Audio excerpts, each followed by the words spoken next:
vulnerability in Bradstreet's poem, The Author to Her Book, it was evident to me that you were equipped to read the sermon, but not the poem. If that was the case, then why wouldn't you experience the same disconnect when going from Paul's letter to the Ephesians to David's Psalms of Lament? There were two possible answers.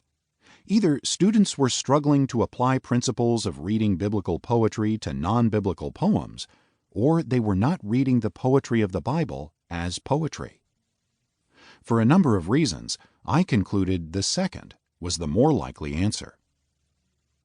When reading the Bible, my students approached everything in the book as if it were explanatory prose. They would ask the same questions of Psalm 23 as they would of Ephesians chapter 1.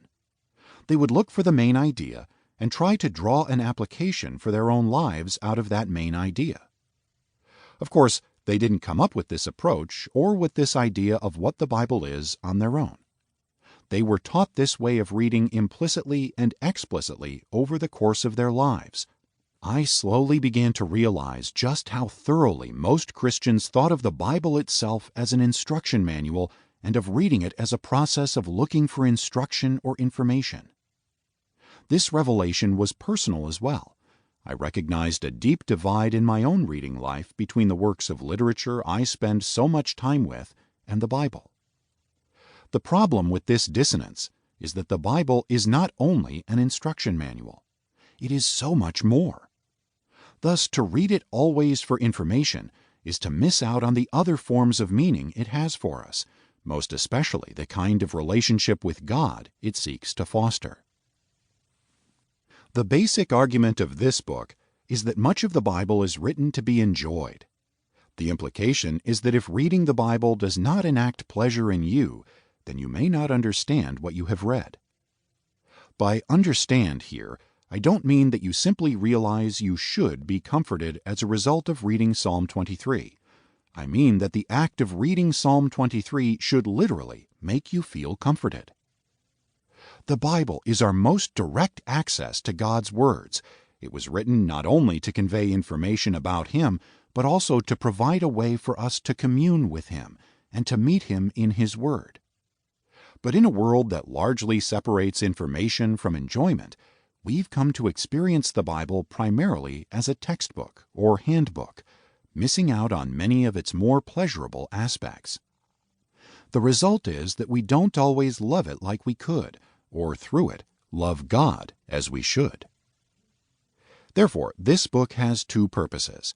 First, it seeks to change the way we think about the Bible itself as a text, to expand our sense of it from instruction manual to work of literary art.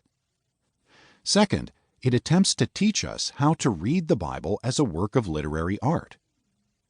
These purposes presuppose a radical assumption that understanding what we read is not merely an intellectual exercise, and so we need more than our brains to understand the Bible.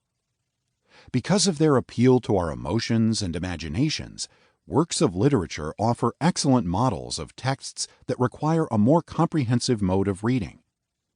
So the argument and purposes of the book come together in its method, which is to teach us how to think about and read literature in an effort to revolutionize our reading of the Bible.